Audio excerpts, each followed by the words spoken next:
Beb, nih, lu cobain nih. Ini Jody nih. Tadi sih dia bilangnya mau ngajak gue ke tempat ngopi yang oke buat jadi referensi konsep baru kedai gue sama dia. Bagi generasi milenial atau generasi Z, rasanya akan kurang update apabila dalam sebuah topik pembicaraan tidak mengenal tentang web series. Tren web series sendiri di Indonesia bisa dikatakan populer sejak blogger dan komedian Raditya Dika merilis serial Malam Minggu Miko di YouTube. Serial yang awalnya hanya coba-coba ini ternyata sukses meraup jutaan penonton di tiap episodenya. Hingga kini Radit masih setia memproduksi web series terbaru.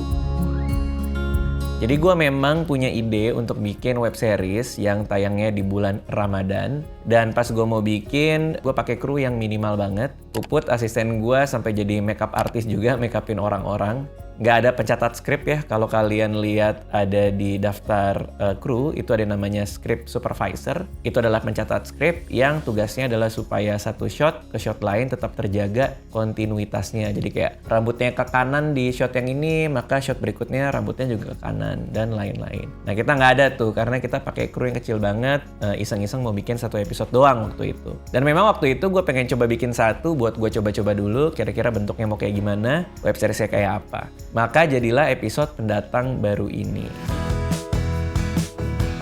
Saat ini hiburan web series semakin meroket dan berhasil menarik banyak perhatian penonton Indonesia. Dan pas banget kala kondisi pandemi COVID-19 yang mengharuskan kamu di rumah aja. Tentu bisa kamu manfaatkan untuk menonton web series karya anak bangsa ini. Kalau berbicara pertama kali, kita kan sebagai pelaku seni di industri hiburan juga harus melihat peluang di dunia digital gitu. Jadi memang keputusan untuk membuka kesempatan kita bermain di platform-platform digital yang sekarang juga udah banyak di develop itu kalau bisa dibilang ya gue sendiri pasti harus nggak boleh melewatkan kesempatan-kesempatan kayak gini. Selain dari yang pasti pemilihan ceritanya harus bagus karena ini kan debut pertama untuk kayak ya udah sinetron tapi di digital gitu. Jadi gue pun berharap mendapatkan respon yang bagus dari masyarakat dan juga dari viewers yang nanti sih. Aktor dan aktris Indonesia pun menyambut baik tawaran syuting web series. Rasa kangen syuting film terobati dengan munculnya berbagai web series. Pasti beda sih dari teknis pengambilan gambar, terus dari proses syutingnya juga, dan dari pendalaman karakter. Kalau misalnya kita bilang, oh ya kalau acting sinetron bukannya gue bilang acting sinetron itu biasa-biasa aja atau acting yang lain biasa-biasa aja, jelek atau kurang bagus, enggak. Cuman mungkin kalau sinetron kan cukup general gitu kan.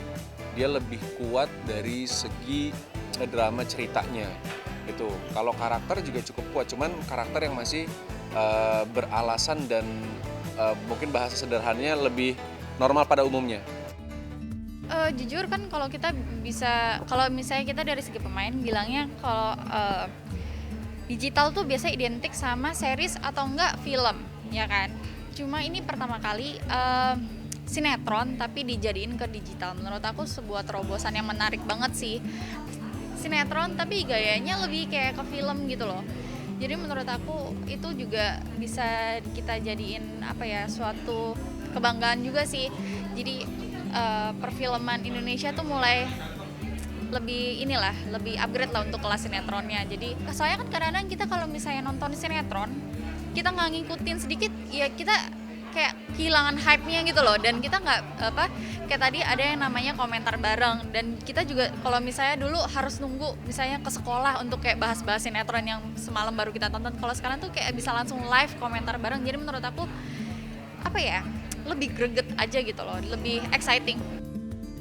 Cita-cita Tay yang selama ini dikenal sebagai seorang penyanyi dangdut juga ikut merasakan fenomena web series. Cita terjun ke dunia akting dengan membintangi web series berjudul 9 Bulan. Intinya Cita sebagai pelaku artis, penyanyi sadar betul bahwa sekarang kita semua harus beralih ke digital gitu. Apalagi digital ini juga banyak sekali manfaatnya, bukan cuma untuk kita sebagai penyanyi promosi lah segala macam, tapi juga kita juga bisa nge-reach banyak orang yang ternyata juga orang yang malas nonton duduk di rumah, yang kayak Cita ini nih yang orangnya mobile gitu kan. Sekarang develop YouTube karena ya itu dia, ternyata sekarang banyak banget media-media yang ternyata kita bisa jadi media gitu, bukan kita nyari media, malah kita yang jadi media. Nanti kalau misalkan memang ini akan jadi dan ternyata orang-orang suka sama acting Cita akan lebih belajar lagi. Kemungkinan Cita bisa belajar mungkin ke sekolah acting soon.